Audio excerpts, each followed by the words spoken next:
Students characteristic and properties of enzyme को continue करते हैं कि यहाँ पे कुछ प्रॉपर्टीज हैं एंजाइम की जो कि एंजाइम को फैसिलिटेट करते हैं, क्योंकि एंजाइम बॉडी को फैसिलिटेटर चाहिए किसके लिए, केमिकल रिएक्शंस को कैरी आउट करने के लिए। लेकिन कुछ एंजाइम्स ऐसे भी होते हैं जिनको खुद एक्टिवेट करने के लिए या जो है एज बूस्ट करने के लिए, एक्टिव करने के लिए कुछ पार्टिकल्स की जरूरत पड़ती है, कुछ सब्सटेंस की जरूरत पड़ती है। सो एंजाइम्स को जिस चीज़ों की जरूरत पड़ती है उसको डिस्कस कर लेते हैं यहाँ के, क्योंकि यहाँ पे इस पैराग्राफ में पूरी जो है स्ट्रक्चर ऑफ एंजाइम की डिफाइन किया गया है। तो यहाँ पे some enzymes require cofactor for their functioning. So कुछ एंजाइम को अपना फंक्शन परफॉर्म करने के लिए उसको क्या चाहिए, कुछ कोफैक्टर्स एक्टिव करने के लिए चाहिए। तो कोफैक्टर्स एक्चुअली होते क्या हैं, अब एंजाइम की स्ट्रक्चर समझेंगे तो ये हमें समझ में आ जाएगा कि फॉर एग्जांपल एक एंजाइम है, एक कंप्लीट एंजाइम है जिसको क्या कहते हैं, होलो एंजाइम। होलो एंजाइम क्या है, active enzyme, completely active enzyme and perform their functioning. So whole enzyme require some enzymes require some other than protein for enzymatic activity. So कुछ enzyme को अपना chemical reactions perform करने के लिए कुछ चीजें चाहिए होती हैं, उन चीजों को क्या कहते हैं, आइए discuss. The term whole enzyme refer to as active enzyme with its non-protein component. तो ये enzyme की स्ट्रक्चर है। तो पहले तो एंजाइम की स्ट्रक्चर में देखें, पहले एक ये कंप्लीट एंजाइम है। मैंने क्या कहा कि एंजाइम कंप्लीट तब होगा जब उनकी आपस में जो स्ट्रक्चर है वो कंप्लीट होगी। मतलब कि अगर यहाँ पे कोई चीज अटैच होगी तो वो चीज अटैच होगी, उसको एक्टिव करेगी तो वो क्या करे, सबस्ट्रेट को जो है ब्रेक कर सके। तो यहाँ पे एक होलो एंजाइम, होलो एंजाइम क्या है, एक कंप्लीट एंजाइम या एक्टिव एंजाइम है। उसके पार्ट देखते हैं कि उसके पार्ट कौन से। ये जो बड़ा पार्ट है जो कि मोस्टली 90% पार्ट क्या होता है, ये अपो एंजाइम है। अपो एंजाइम क्या है, प्रोटीन पार्ट और इनएक्टिव। ठीक है, अगर इसमें ये पार्ट ना हो और ये प्रोटीन पार्ट हो तो ये एंजाइम एक्टिव नहीं हो सकता। तो ये क्या हो जाएगा, जब एंजाइम के साथ एक्टिवेटर नहीं है, मतलब कि जो एंजाइम को एक्टिवेट करे, अगर ये पार्ट नहीं है, ठीक है, तो उस एंजाइम को क्या कहेंगे, अपो एंजाइम। अपो एंजाइम क्या है, प्रोटीन पार्ट एंजाइम जो कि इनएक्टिव होते हैं। अब ये जो नॉन प्रोटीन पार्ट होता है इसको क्या कहते हैं, कोफैक्टर कहते हैं। ये जो कोफैक्टर क्या है, cofactor are the non protein part that activate enzyme. यहाँ पे क्या है, एक कोएंजाइम है, मतलब कि कोफैक्टर के भी कुछ टाइप्स है, कोफैक्टर और कोएंजाइम और प्रोस्थेटिक ग्रुप। तो यहाँ पे प्रोस्थेटिक ग्रुप भी हो सकता है और कोफैक्टर भी, कोएंजाइम भी हो सकता है। दोनों क्या करेंगे, यहाँ पे अटैच करेंगे। ये दोनों किसके टाइप से, कोफैक्टर। कोफैक्टर क्या है, non protein part that activate enzyme. ये पार्ट यहाँ पे एंजाइम में फिट होगा, तभी एंजाइम एक्टिव होगा और तभी सबस्ट्रेट को क्या करेगा, ब्रेक कर सकता है। सो ये चीजें कुछ हमने देख ली कि एंजाइम के स्ट्रक्चर के अंदर स्पेसिफिक कौन कौन सी चीजें होती हैं जो एंजाइम को फैसिलिटेट करती हैं फंक्शंस परफॉर्म करने के लिए। तो यहाँ पे होलो एंजाइम क्या है, एक एक्टिव एंजाइम है with its non protein part. Non protein part क्या है, cofactor. So term apo enzyme is an active enzyme without its non protein part. ठीक है, तो हमने क्या देखा कि ये जो पार्ट है, ये पार्ट क्या है, प्रोटीन पार्ट है, ये क्या है, नॉन प्रोटीन पार्ट है। तो एंजाइम को दोनों पार्ट चाहिए तब एंजाइम कंप्लीट हो सकता है। Apo enzyme is an inactive enzyme without non protein part. ठीक है, होलो एंजाइम में प्रोटीन पार्ट होगा और नॉन प्रोटीन पार्ट होगा।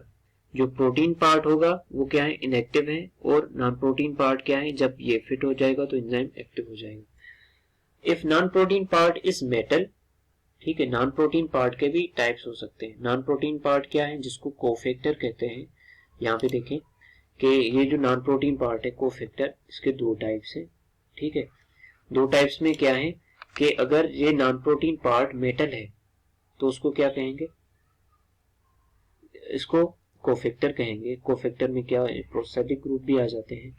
तो कोफैक्टर में लाइक यहाँ पे अगर कोई मेटल आयन है, जिंक है, ठीक है, फिर आयरन है, और ये क्या है, दोनों कोफैक्टर है, ठीक है। अगर कोफैक्टर ऑर्गेनिक मॉलिक्यूल है, ठीक है, क्योंकि कोफैक्टर को मैंने क्या कहा कि दो टाइप से, अगर जो है प्रोस्थेटिक ग्रुप भी हो सकते हैं या मेटल भी हो सकते हैं, और ऑर्गेनिक मॉलिक्यूल भी हो सकते हैं।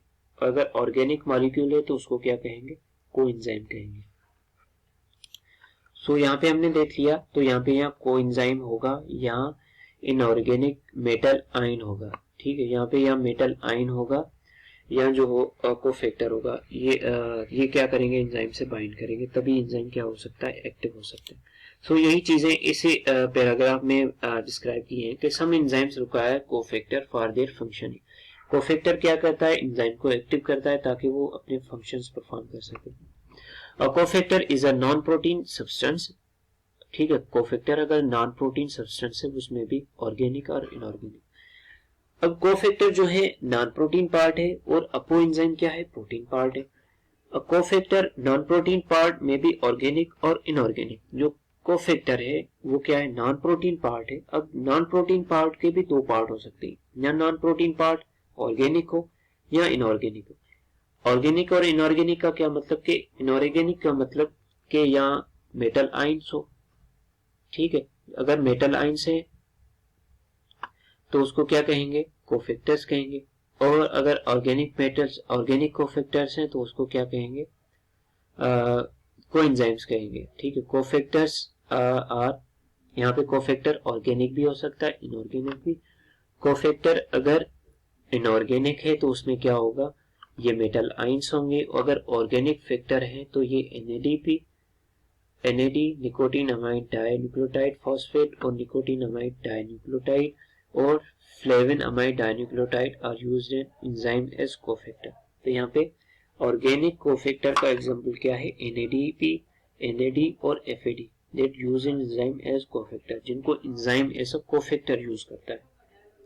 सो cofactor can be categorised into prosthetic group, ठीक है, if organic cofactor are tightly bound with enzyme and coenzyme if organic cofactor are loosely attached with enzyme।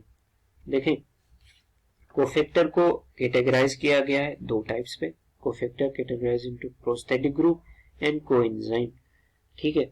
अगर कोफैक्टर एंजाइम के साथ, if prosthetic group, if organic compound cofactor are tightly bound and to an enzyme, उसको क्या कहेंगे, prosthetic group कहेंगे। Coenzyme if organic cofactor are loosely attached with enzyme, उसको क्या कहेंगे, कोफैक्टर कहेंगे।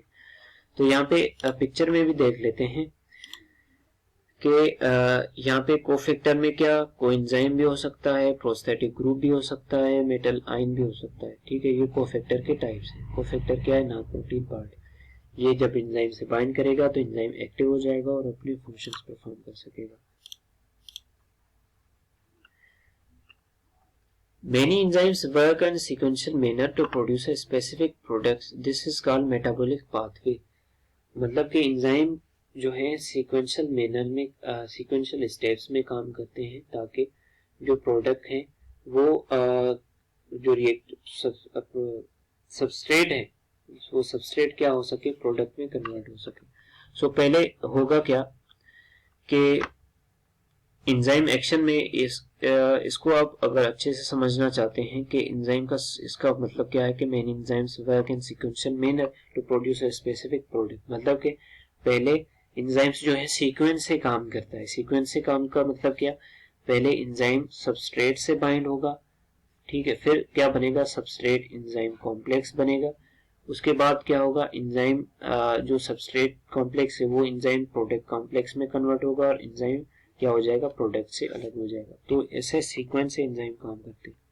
सो enzyme activity of enzyme can be enhanced by activator and can be decreased by inhibitor. तो enzyme की एक्टिविटी को, एंजाइम की खुद की एक्टिविटी क्या है एंजाइम की, के केमिकल रिएक्शन को इंक्रीज करते हैं। अब इस एंजाइम की एक्टिविटी को भी कुछ फैक्टर्स अफेक्ट करते हैं। अगर enzyme activity of enzyme can be enhanced by activators, मतलब के एक्टिवेटर्स क्या होते हैं, जो एंजाइम को एक्टिव करते हैं और इनहिबिटर्स क्या करते हैं, जो एंजाइम को डीएक्टिवेट करते हैं ताकि एंजाइम्स अपने फंक्शंस परफॉर्म ना कर सके. सो an enzyme inhibitor is a molecule that binds to an enzyme and decreases its activity. So यहाँ पे बेसिक डेफिनेशन में ये भी है कि इनहिबिटर्स क्या होते हैं, एक्टिवेटर्स क्या होते हैं, coenzyme, cofactor, substrate, prosthetic group, सब ये इस पेज की इस चैप्टर के लास्ट में एक्सरसाइज है. तो यहाँ से सब बेसिक जो भी पॉइंट्स हैं यहाँ से अराइज हो रही है, इस करेक्टरिस्टिक ऑफ एंजाइम से अराइज हो रही है कि एंजाइम एक्टिवेटर क्या है. एंजाइम एक्टिवेटर वो मॉलिक्यूल होंगे जो कि एंजाइम के साथ बाइंड करेंगे और एंजाइम की एक्टिविटी को डिक्रीज करेंगे. Since blocking an enzyme activities can kill pathogen, since blocking of enzyme activity can kill pathogen, मतलब कि इसका मतलब क्या हुआ कि जब बैक्टीरिया किसी भी सेल पे, किसी लिविंग सेल पे अटैक करता है तो अटैक कैसे करता है, अपने एंजाइम्स रिलीज करता है. ठीक है, तो एंजाइम्स रिलीज करेगा, तो एंजाइम्स रिलीज करेगा तो मतलब कि वो बैक्टीरिया के एंजाइम्स है, तो वो बैक्टीरिया के एंजाइम्स बॉडी को हार्मफुल इफेक्ट क्रिएट कर सकते हैं. सो कुछ इनहिबिटर्स जो होते हैं स्पेसिफिक एंजाइम्स की एक्टिविटी को ब्लॉक करते हैं ताकि वो पैथोजन जो हैं वो किल हो सके.